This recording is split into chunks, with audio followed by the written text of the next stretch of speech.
A picture, the saying goes, is worth 1,000 words.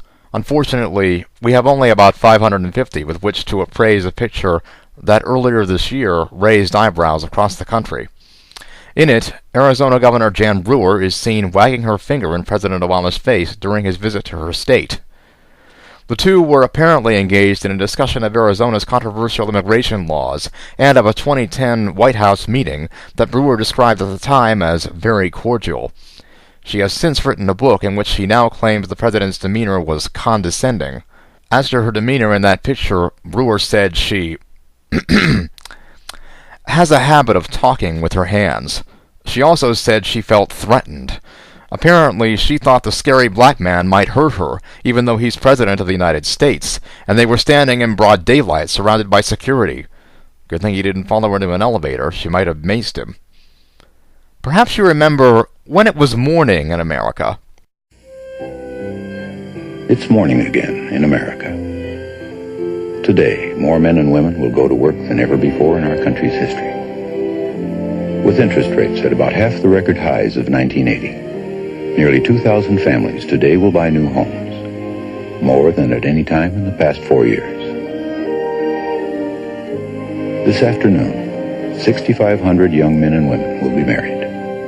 And with inflation at less than half of what it was just 4 years ago, they can look forward with confidence to the future.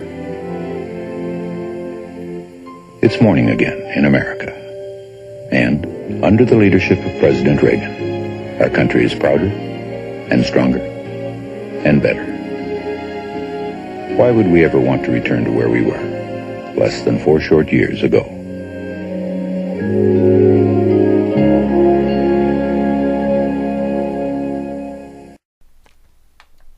That was, of course, a 1984 campaign ad for Ronald Reagan, but it also came to symbolize an era. Say what you will about Reagan, but credit him with this.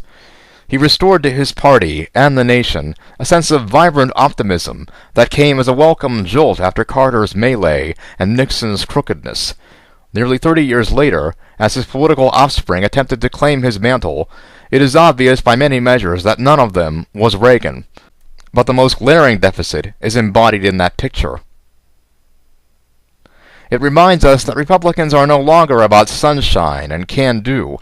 These days they simply seem cranky and dyspeptic, as in Herman Cain's vowing to build a fence to electrocute Mexicans, Newt Gingrich's verbally punching out the media, and debate audiences cheering for record executions and the death of the uninsured.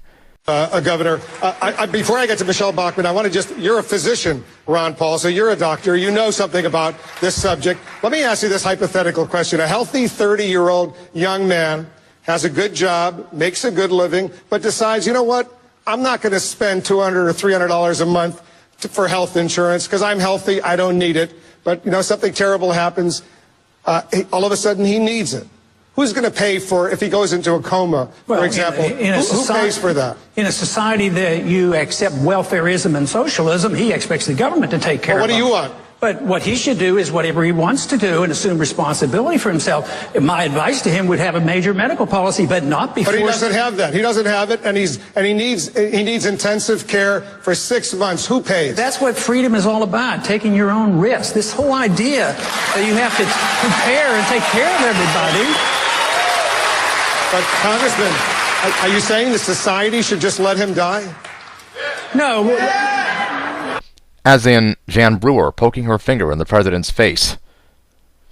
Under Reagan, optimism about the future was the Republican brand, but that brand has curdled in the ensuing 30 years, and the party that once sold hope has become instead the party of grouchy codgers yelling at the future to get off their lawn. More to the point, it has become a party of those unable to process the sense of dislocation, the loss of primacy and privilege our present demographic path portends. Thus, it has become the party of resentment and resistance, the last stand against ongoing racial, religious, cultural, and sexual upheaval, the Alamo in the fight to forestall change.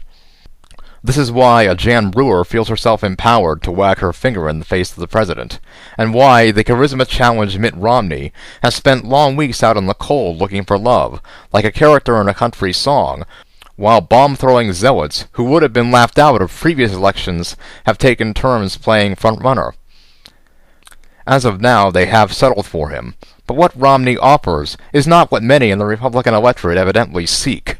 At bottom, they seem less concerned with competence or a new economic plan than with finding a gunslinger for a showdown against the future.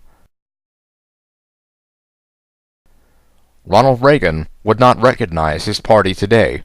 Mourning in America is almost 30 years gone. It is high noon now.